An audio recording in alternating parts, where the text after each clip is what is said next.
ప్రజల కోసం ఏం చేశారు అనుకున్నప్పుడు, అన్నిటిని తుడిపేస్తున్నారు, చెరిపేస్తున్నారు అనుకున్నప్పుడు, రాచరిక పోకడలు నియంతృత్వం ఏదైతే ఉందో దాన్ని చెరిపేస్తున్నాం, ప్రజల కోసం ప్రజాపాలన. అందువల్లే ఇప్పుడు డిసెంబర్ 9న తెలంగాణ తల్లి విగ్రహాన్ని కూడా మారుస్తున్నారు. సోనియా గాంధీ తెలంగాణని ఇచ్చింది కాబట్టి అదే రోజున సరికొత్తగా విగ్రహాన్ని ఆవిష్కరణ. దానికి కూడా ప్రధాన కారణం రాచరిక పోకళ్ళు, కిరీటాలు పెట్టుకుని, ఆభరణాలు పెట్టుకుని, తెలంగాణకి ఏమాత్రం సంబంధం లేనట్టుగా ఉండేటువంటి తెలంగాణ తల్లిని టీఆర్ఎస్ రాష్ట్ర ప్రభుత్వం ఇప్పుడు ప్రతిష్ఠించింది కాబట్టి. అంటే చరిత్ర తెలియనటువంటి వాళ్ళు, కనీసం మన ఇంటిటి ఏందో తెలియనటువంటి వాళ్ళు, తెలంగాణ ఉద్యమంలో ఉండనటువంటి వాళ్ళు, అసలు తెలంగాణ ఎందుకు కావాలో కోరుకోనటువంటి వాళ్ళు చేసే పిచ్చి చర్యలు ఇవి. నిజానికి రాచరికపు పోకడలని వ్యతిరేకిస్తాం అనడాన్ని నేను కూడా సమర్థిస్తాను. కానీ అసలు రాచరికాన్ని ఎక్కడ ఏలెత్తి చూపిస్తారు, అసలు రాచరికం అనేది ఎక్కడ ఉంది అనేటువంటి మాట. మనం గతంలో అందశ్రీ గారి పాఠం చూసినట్లయితే జయ జయ తెలంగాణలో అనేక విషయాలు రాచరికానికి సంబంధించినటువంటి కాకతీయుల విషయము, గోల్కొండ నవాబుల విషయము, అనేక విషయాలు ప్రస్తావనకు వచ్చినాయి. నువ్వు రాచరికం అని అంటే గొంగట్లో కూర్చొని అన్నం తిన్నట్టుగా వెంట్రుకలు ఎందుకు వచ్చి నేను మాట్లాడినట్టుగా ఉంటుంది. ఎందుకంటే నువ్వు ఎత్తుకున్నటువంటి అంశము చాలా స్పష్టంగా ఆనాడు లోగో విషయంలో కానీ, అసలు కాకతీయులకు సంబంధించినటువంటి కళాతోరణం అనేటువంటిది తెలంగాణ వైభవం. అది తెలంగాణలో పరాక్రమానికి నిల్వెత్తు నిదర్శనం కాకతీయుల పరాక్రమం.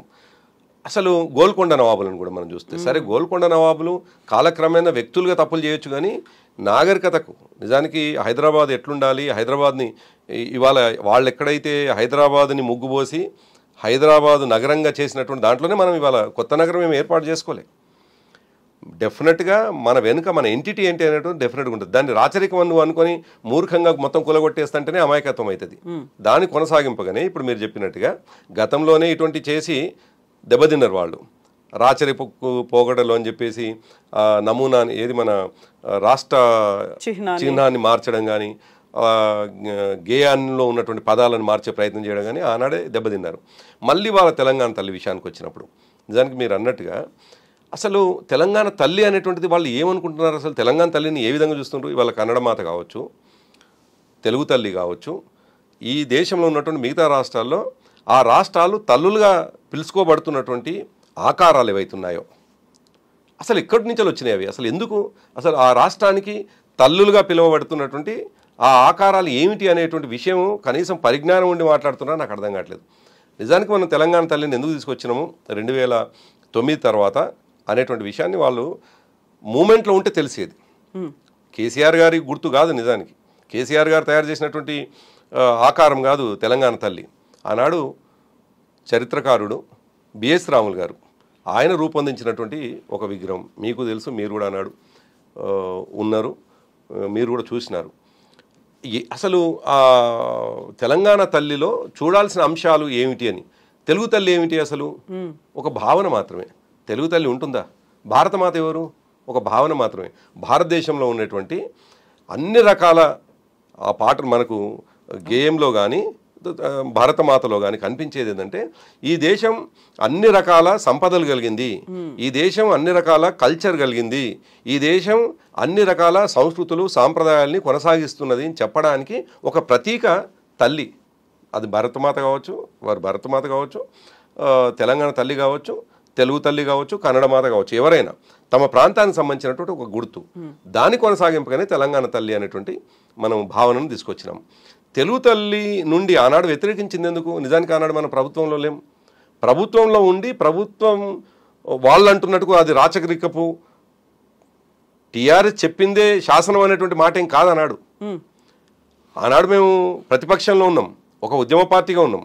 ఉద్యమ పార్టీగా ఉన్నటువంటి విషయాన్ని ప్రజలందరూ కూడా అర్థం చేయించి ఎందుకు మనకు తెలంగాణ తల్లి కావాలి, తెలుగు తల్లిలో మనం ఏం చూడటం లేదు, తెలుగు తల్లిలో మనం ఎందుకు కనెక్ట్ కావడం లేదు, ఏం మిస్ అవుతా ఉన్నాం మనం అనేటువంటి విషయం అర్థం చేసుకొని తెలంగాణ తల్లి మన ప్రాంతపు ఒక ఎంటిటీ.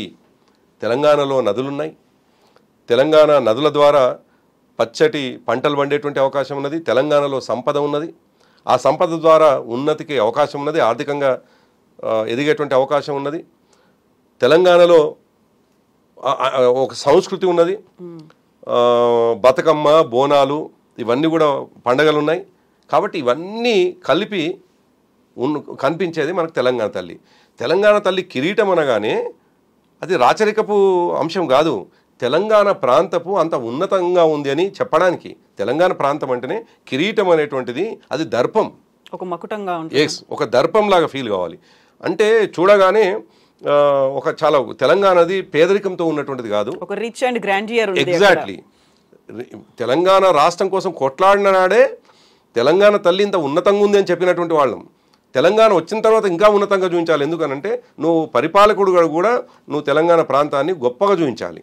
గొప్పగా చూపించాలి అని అంటే తెలంగాణ ఈ ప్రాంతపు చిహ్నమైనటువంటి లేదు ఈ ప్రాంతపు గుర్తుగా మనం పిలుచుకుంటున్నటువంటి భావనగా పిలుచుకుంటున్నటువంటి తెలంగాణ తల్లిని గొప్పగా చూపిస్తావా, పేదరికంగా చూపిస్తావా?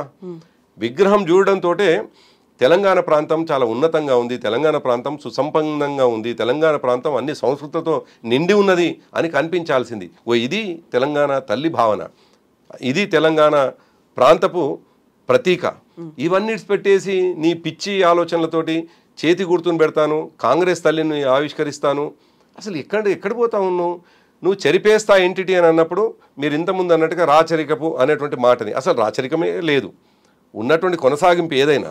అటువంటిది నీ పిచ్చి ఆలోచనలతోటి కేసీఆర్ గారి ఆలోచనలని చాలా పాజిటివ్నెస్ని కూడా నీ మైండ్లో నెగిటివ్గా ఉండి నువ్వు పాడు చేద్దాం అనుకుంటే నీ అమాయకత్వం అవుతుంది, తిరుగుబాటు స్టార్ట్ అవుతుంది. అందువల్లైనా మీరు వచ్చిన తర్వాత మళ్ళీ తొలగిస్తామని చెప్తోంది, వార్నింగ్స్ ఇస్తోంది. అంటే వార్నింగ్ ఇచ్చేటువంటి సందర్భం మరొకటి కవిత. ఎక్కడైతే సెక్రటేరియట్ ముందు తెలంగాణ తల్లి విగ్రహావిష్కరణ జరగాల్సిన స్థలం ఉందో మేము ప్రభుత్వంలోకి మళ్ళీ మూడోసారి రాగానే చేద్దాం అనుకుంటున్న ప్రాంతము అన్ని విధాలా అన్ని రెడీ అయిపోయింది వాస్తవానికి. అయితే అన్ఎక్స్పెక్టెడ్గా అన్ఫార్చునేట్ మేము ప్రభుత్వంలో రాకపోవడం, ఇమీడియట్గా ఆ ప్రాంతాన్ని రాజీవ్ గాంధీ విగ్రహాన్ని పెట్టినారు. రాహుల్ గాంధీ తండ్రి రాజీవ్ గాంధీని పెట్టినారు. అప్పుడు మా కేటీఆర్ గారు అన్నటువంటి మాట, మేమేమో తెలంగాణ తల్లిని ప్రతిష్ఠించుకుందాం అనుకుంటున్నాం, మీరేమో రాహుల్ గాంధీ తండ్రిని ప్రతిష్ఠిస్తూ ఉన్నారు, కాబట్టి మళ్ళీ తెలంగాణలో బీఆర్ఎస్ఏ వస్తుంది, రాహుల్ గాంధీ తండ్రిని మాత్రం తీసేస్తాం, తెలంగాణ తల్లిని ప్రతిష్ఠించుకుంటాం అనేటువంటి మాట అన్నారు. దాన్ని మళ్ళీ నిన్నవాళ మళ్ళీ అదే మాట అన్నారు. ఒక్కటి ఏమంటున్నాను, పాజిటివ్గా ఈ రాష్ట్రాన్ని తీసుకుపోవాలంటేనేమో ఉన్నటువంటి ఎంటిటీని చెరిపేయకుండా, అసలు ఎంటిటీ కేసీఆర్ గారిది కాదండి, ఎంటిటీ తెలంగాణ ప్రజలది, పోరాటం చేసుకున్నటువంటి ఉద్యమ నేపథ్యాన్ని. తెలంగాణలో అనేక 69 నుంచి మొదలుకొని మెర్జర్ నుంచి మొదలుకొని మొన్నటిదాకా కొనసాగినటువంటి అనేక పోరాటాల ఫలితంగా వచ్చినటువంటి చేసినటువంటి మనం అనుభవించినటువంటి అనేక అంశాలని దగ్గర చేసుకుంటే వచ్చినటువంటివి ఇవి. అటువంటిది ఒక్క పూటలో ఇవన్నీ చేర్పేస్తామని మాట్లాడుతున్నటువంటి అమాయకత్వమా లేదు మూర్ఖత్వమా? మూర్ఖత్వానికి పరాకాష్ఠన రేవంత్ రెడ్డి గారు, లేక అసలు ఆయనకు మూమెంట్ అనేటువంటిది మూమెంట్లో భాగస్వామ్యం కాకపోవడమే, దాని యొక్క చరిత్ర తెలియకపోవడమే కారణమై ఉంటుందా అని అనిపిస్తుంది. తుగ్లక్ లాగా అనిపిస్తూ ఉన్నాడు ఎందుకు రేవంత్ రెడ్డి ఆలోచన విధానం చూస్తూ ఉంటే. తుగ్లక్ ఇట్లా గతంలో ఢిల్లీ నుంచి వెళ్ళి రాజధానిని మార్చి మరో ప్రాంతానికి తీసుకొని పోయి నాణాలను మార్చి మరోటి చేసి, అంటే అవన్నీ కూడా అసంబంధంగా ఉండి తర్వాత మళ్ళీ మార్చుకోవడం, ఇవన్నీ పిచ్చి పనులు చేసినాడు తుగ్లక్. సేమ్ రేవంత్ రెడ్డి నాకు తుగ్లకు ప్రతిరూపంగా అనిపిస్తూ ఉన్నాడు. తుగ్లక్లో ఉన్నటువంటి లక్షణాలన్నీ కూడా రేవంత్ రెడ్డిలో చాలా స్పష్టంగా కనిపిస్తూ ఉన్నాయి. ఎవరు పని చేయరు కవిత గారు, ఎవరు చేస్తారు అంటే నిజానికి చేయాల్సినది ఏంది, 10 సంవత్సరాలు మనం ఏ విధంగా ఆర్థికంగా అభివృద్ధి చెందినాం అనేటువంటి విషయాన్ని దాని కొనసాగింపు ఇంకా నువ్వు బెటర్గా ఏం చేస్తావో ఆలోచించుకో. ఈ రాష్ట్రానికి కొత్తగా ఏం నిధులు తీసుకురాగలుగుతున్నావు, ఈ రాష్ట్రానికి ఏం ఇండస్ట్రీస్ తీసుకొస్తా ఉన్నావు, ఇది ఆలోచన చేయకుండా ఫార్మా సిటీ అంటే లేదు, కేసీఆర్ గారు ఫార్మా సిటీ అన్నారు కాబట్టి నేను 4th సిటీ అంటాను, కేసీఆర్ గారు టీఎస్ అన్నారు కాబట్టి నేను టీజీ అంటాను, కేసీఆర్ గారు ఆనాడు తెలంగాణ తల్లిని ఉద్యమంలో ప్రతిష్ఠింపజేస్తే తెలంగాణ తల్లిని తీసేసి నేను కాంగ్రెస్ మాతను పెడతానని చెప్పేసి అంటాను. ఇదా నువ్వు పరిపాలన? అసలు ఇదా ప్రజలకు? ప్రతిపక్షంలో ఉన్నారు కాబట్టి ప్రతిదానికి విమర్శలే ప్రధానంగా చేసుకున్నారు. చేస్తున్నటువంటి నిర్వచనాలు కూడా మీకు తగ్గట్టుగా మీరు చేసుకున్నట్టు అనిపిస్తోందా? ఇందులో ప్రధానంగా రేవంత్ రెడ్డి అన్నటువంటి ఒక మాట, December 9 ప్రకటన వచ్చిందే సోనియా గాంధీ ఇచ్చినటువంటి ఒక హామీ, ఒక మాట, we're going ahead with formation of Telangana అని చెప్పారు కాబట్టి మనం రుణపడి ఉన్నాము, కాళ్ళు కడిగి నెత్తి మీద చల్లుకున్నా కానీ అది చాలా తక్కువే అవుతుంది అనే ఒక మాట. December 9 ప్రకటన గురించి, అంత కీలకమైన రోజు కాబట్టే తెలంగాణ తల్లి విగ్రహాన్ని ఆ రోజు ప్రతిష్ఠిస్తున్నాము కొత్తగా అనే మాట కాదంటారా? అంటే మా ఆర్గ్యుమెంట్లో శాస్త్రీయత ఉంది కవిత. మేము మాట్లాడుతుంది ఊరికే అంటే ఒక ప్రాక్టికల్గా మాట్లాడుతూ ఉన్నాం. మేము మాట్లాడేది ప్రతిపక్షం కాబట్టి ప్రతిదీ విమర్శించాలి అని మాట్లాడటం లేదు. తెలంగాణ తల్లి ఇవాళ వీధి వీధిన ఉన్నది. తెలంగాణ తల్లి ప్రతిబింబం ప్రతి ప్రజల మనసులో ఉన్నటువంటిది. తెలంగాణ తల్లి భావన అందరికీ అర్థమైపోయినటువంటిది. తెలంగాణ తల్లిని ఎందుకు పెట్టుకున్నామని ఆనాడు అనేక సందర్భాల్లో ఆంధ్ర ప్రాంతపు నాయకుల చేత అనేక సందర్భాల్లో చర్చలు చేసి విమర్శలు చేసి చివరికి మనం తెలంగాణ తల్లిని ప్రతిష్ఠించుకున్నాం. గ్రామ గ్రామాన ప్రతిష్ఠ అయినటువంటి తెలంగాణ తల్లి ప్రజల మనసులో ఉండిపోయినటువంటిది. ఇవాళ మీరు అన్నటువంటిది నేను 100% ఒప్పుకుంటాను. మా కేసీఆర్ గారే గతంలో అసెంబ్లీలో అన్నటువంటి మాట, సోనియా గాంధీ గారు తెలంగాణ ఇచ్చినారు, డిసెంబర్ 9 ప్రకటనకు కట్టుబడి ఉండి తర్వాత తెలంగాణ. కానీ డిసెంబర్ 9 ప్రకటన ఎట్లొచ్చిందనేటువంటి నేపథ్యాన్ని మనం డెఫినెట్గా చూడాలి. కేసీఆర్ గారి 11 రోజుల దీక్షలు లేకపోతే ప్రకటన వచ్చేది కాదు. వందల మంది విద్యార్థులు అమరులు కాకపోతే ప్రకటన వచ్చేది కాదు. వేల మంది జీవితాలు రోడ్ల మీదకి రాకపోతే ప్రకటన వచ్చేది కాదు. 69లో 365 మంది ప్రాణాలు కోల్పోకపోతే ప్రకటన వచ్చేది కాదు. సో ప్రకటన ఆ నిమిషానికి అప్పటికప్పుడే కాంగ్రెస్ పార్టీ ఇది జెన్యూన్ ఆర్గ్యుమెంటు, ఇది జెన్యూన్ డిమాండ్ కాబట్టి మేము ఇస్తున్నామని ఇవ్వలేదు. వేల మందిని పొట్టన పెట్టుకున్న తర్వాత కాంగ్రెస్ పార్టీ తెలంగాణ ఇచ్చింది. అది మన కళ్ళ ముందు ఉన్నటువంటి సత్యం. అట్లని ఇచ్చినటువంటి వాళ్ళని విశ్వాసం ఘాతకంగా ఉండాలి అని నేను అనటం లేదు. డెఫినెట్గా మనం వాళ్ళ పట్ల కృతజ్ఞతతో ఉండాలి, దాంట్లో అనుమానం ఏం లేదు. దాని కొనసాగింపే కేసీఆర్ గారు ఆ మాట అన్నారు. సోనియా గాంధీ గారు ఇచ్చినారు, తప్పకుండా ఆమె పట్ల కృతజ్ఞతగా ఉండాలి. మేము అందుకే ఏం విమర్శ చేయటం లేదు. నువ్వు డిసెంబర్ 9 ఆమె జన్మదినం కాబట్టి ఆమె విగ్రహాన్ని ప్రతిష్టాపన చేస్తా అంటున్నావా? అసలు ఏమంటున్నావు? ఆల్రెడీ తెలంగాణ తల్లి ప్రజల్లో ఉందిగా, కొత్తగా తెలంగాణ తల్లి ప్రతిష్టాపన ఎందుకు అంటున్నా? కొత్తగా ఆకారంలో మార్పు రావాల్సినటువంటి అవసరం ఉంది ఏమంటున్నా? ఇంతకుముందే నేను ప్రస్తావించినట్టుగా తెలంగాణ తల్లి దేనికి ప్రతీక అనేటువంటి విషయం ప్రజల్లో ఉన్నటువంటిది.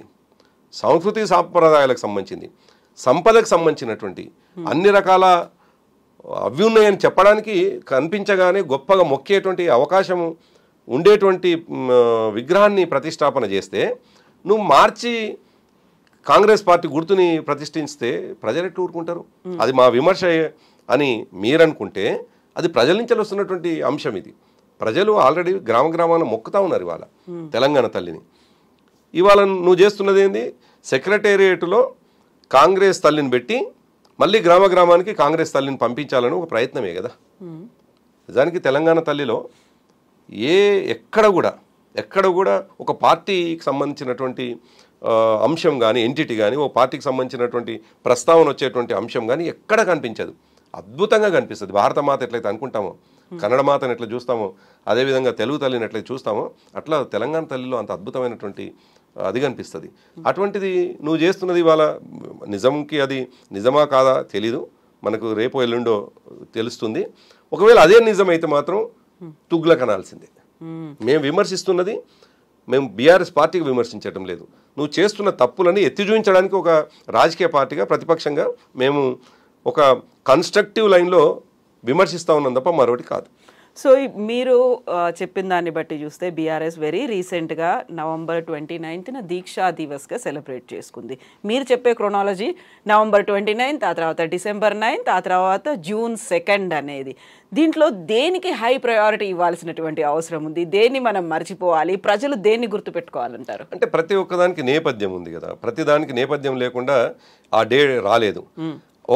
ఒక డే గురించి గుర్తు చేసుకున్నామంటే ఆ డేకు వెనుక చాలా కార్యక్రమాలు జరిగినాయి.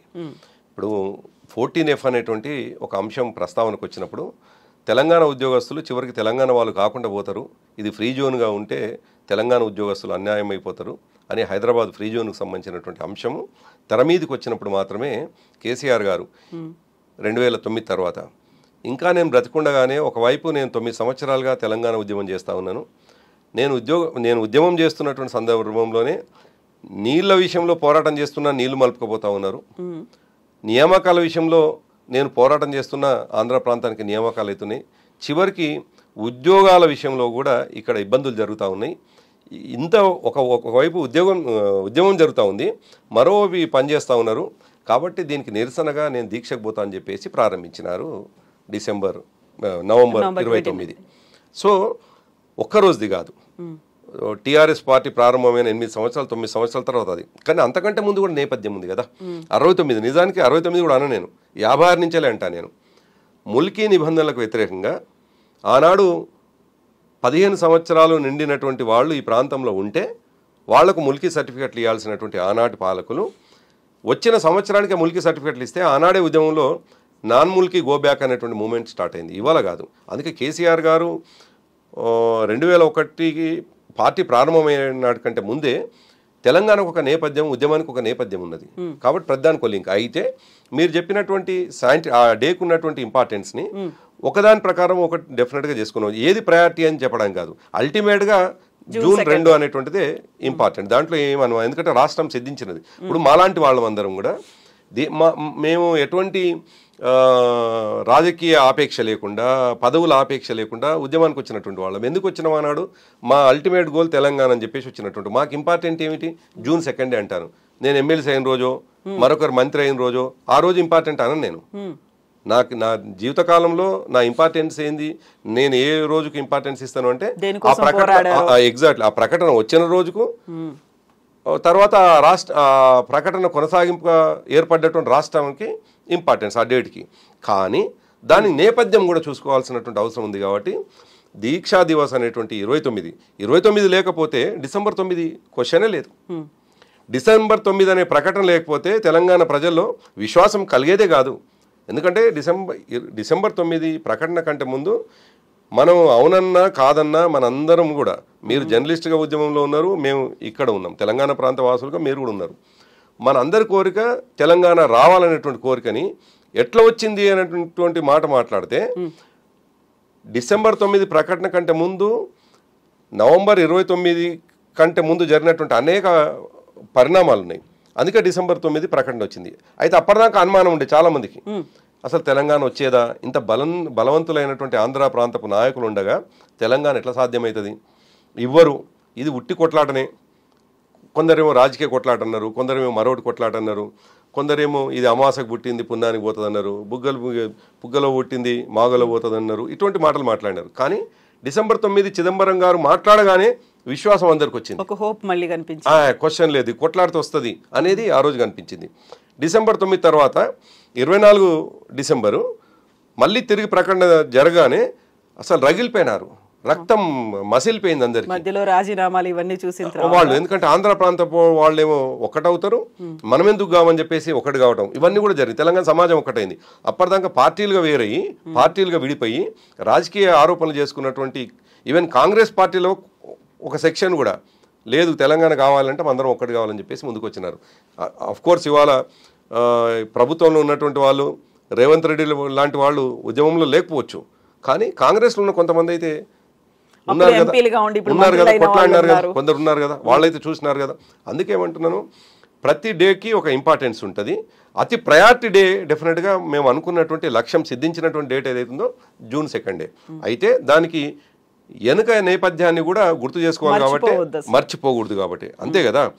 29 నవంబర్ అనేటువంటిది గుర్తు చేసుకోకపోతే, కేసీఆర్ గారి తెగింపుని గుర్తు చేసుకోకపోతే, కేసీఆర్ గారి దీక్షను గుర్తు చేసుకోకపోతే డిసెంబర్ 9ని గుర్తు చేసుకోలేము మనం. డిసెంబర్ 9 ఏ సందర్భంగా, కేసీఆర్ గారు నిమ్స్లో ఉన్నప్పుడే కదా ప్రకటన వచ్చింది. లేదు, కేసీఆర్ గారు ఇంట్లో ఉన్నప్పుడు రాలేదు కదా ప్రకటన, ఆయన చావు బతుకుల మధ్యలో ఉన్నప్పుడు మాత్రం వచ్చిన ప్రకటన. కాబట్టి డెఫినెట్గా దాని కొనసాగింపు అని చెప్పేసి, అందుకే ఏ డేకు ఉండాల్సిన ప్రయారిటీ ఆ డేకు ఉంటుంది. సో ఇవన్నీ ఒకదానికొకటి ఇంటర్లింక్డ్గా ఉన్నట్టే మీరు చెప్పినట్టుగా సబ్బండ వర్ణాలు తెలంగాణ అంతా ఏకమవుతే తప్ప జూన్ 2 అనేది ప్రత్యేక రాష్ట్రం సిద్ధించలేదు. 1 year కంప్లీట్ అయిపోతుంది రేవంత్ సర్కార్ వచ్చి, ఆల్మోస్ట్ 10 ఏళ్ళు కంప్లీట్ అయిపోయి 11వ సంవత్సరంలో కూడా మనం ఎంటర్ అవుతున్నాము. అందరూ కలిసి తెలంగాణ కోసం పనిచేయాలి అనుకున్నప్పుడు కేసీఆర్ ఎక్కడున్నారు అనేటువంటి ఒక క్వశ్చన్ వినిపిస్తుంది. దీనికి ఆన్సర్గా కేటీఆర్ ఒక మాట చెప్పారు, 2025లో విశ్వరూపం చూపిస్తారని. ఇప్పుడు రేవంత్ అదే సవాల్ విసురుతున్నారు, రండి వచ్చి కూర్చోండి, ప్రతిపక్ష నాయకుడు సీట్ అనేది ఖాళీగా ఉంది, బాలేదు, వెలితి కనిపిస్తోంది, బోసిపోయినట్టుంది, అందరం కలిసి పోరాడాలి, పని చేయాలి అనే మాట.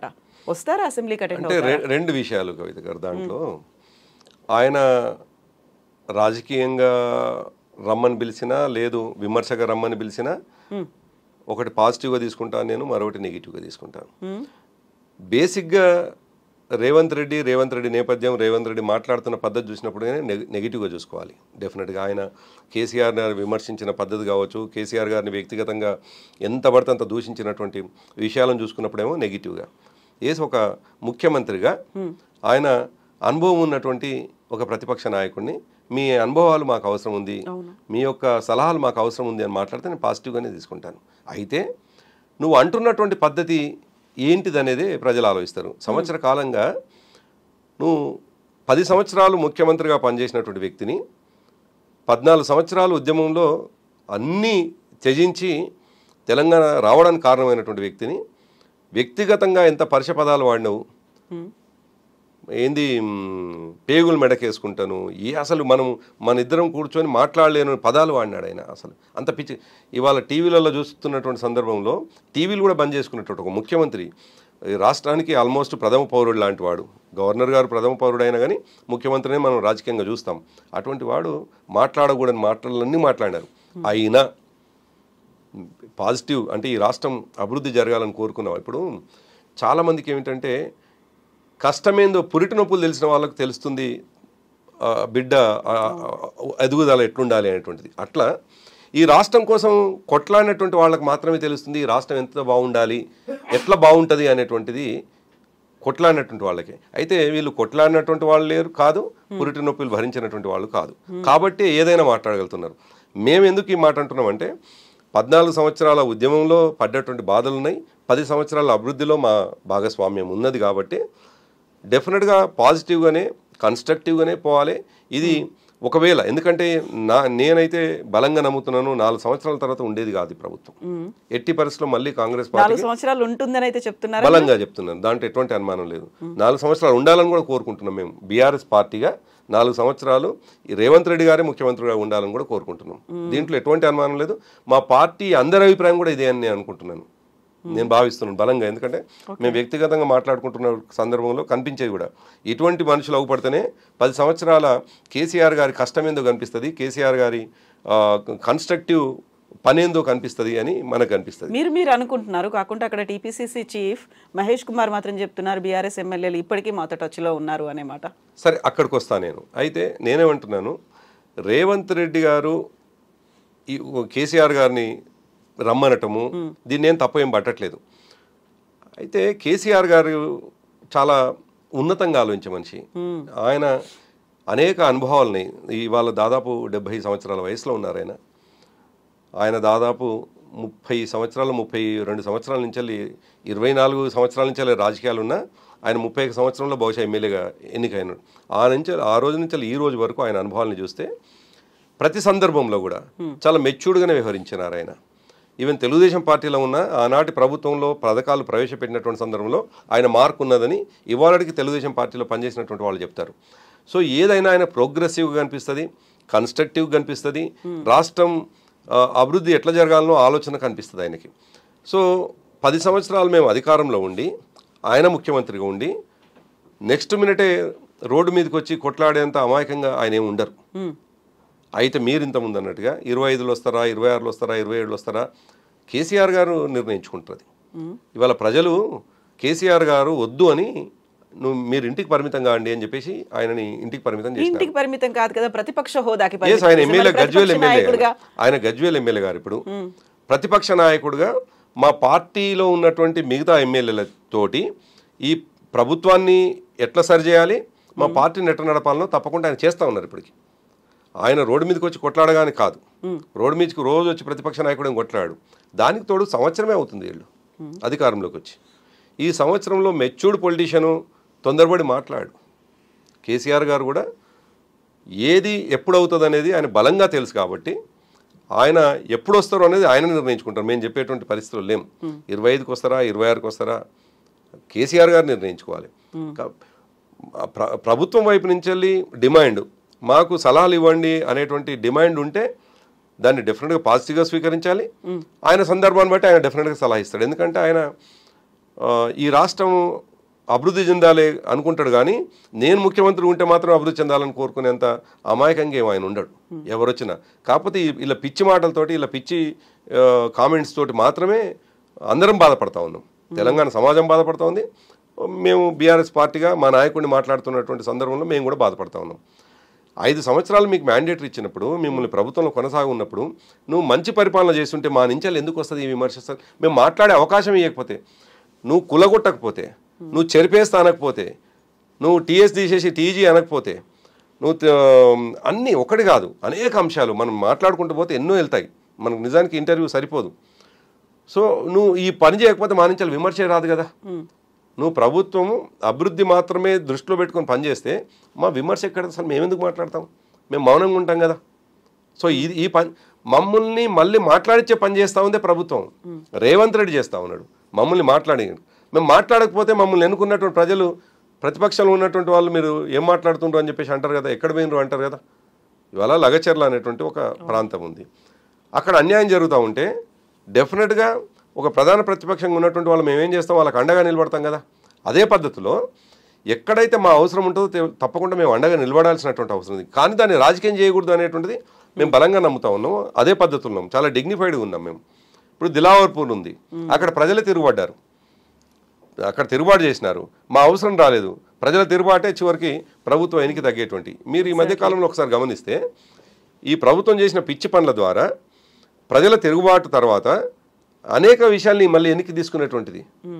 ఫార్మాసిటీ విషయంలో కావచ్చు, దిలావర్పూర్ కావచ్చు, లగచర్ల కావచ్చు, ఎన్ని విషయాల్ని అంటే తప్పు చేస్తూ ఉన్నారు కదా, కనిపిస్తూ ఉంది కదా, తడబాటు కనిపిస్తూ ఉంది కదా, ఇమ్మెచ్యూరిటీ కనిపిస్తూ ఉంది కదా. సో ఈ ఇమ్మెచ్యూరిటీనే మేము ప్రశ్నిస్తూ ఉన్నాం ఒక రాజకీయ పార్టీగా. ఆ పని చేయకపోతే మేము తప్పులు చేసినట్టు అవుతాం. ఇప్పుడు చేస్తున్న దానికి మా నుంచి ప్రజల నుంచి మాకు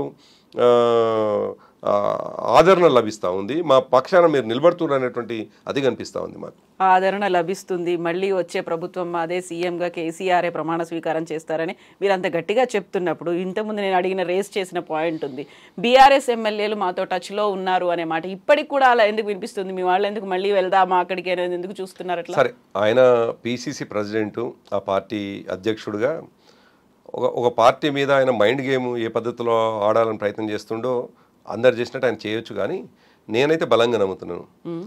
సరే, ఆ ప్రభుత్వం వచ్చిన 3-4 నెలలు కొంత గందరగోళం, కొంత అంబిక్యూటీ కనిపించింది, దాంట్లో అనుమానం ఏమీ లేదు. ఎందుకంటే మన కళ్ళ ముందే చాలామంది కూడా వెళ్ళిపోయినారు. కాంగ్రెస్ పార్టీలోకి ఎమ్మెల్యేలు వెళ్ళినారు, మా పార్టీ క్యాడర్ కూడా కొంత వెళ్ళినారు. కానీ ఒక 3-4 నెలలుగా ఇంత అన్సర్టినిటీని, ప్రభుత్వాన్ని నడిపే పద్ధతిని చూసినటువంటి ఏ రాజకీయ పరిజ్ఞానం ఉన్నటువంటి నాయకుడు కానీ మళ్ళీ భవిష్యత్తులో మాకు రాజకీయంగా మాకు జీవితం ఉండాలి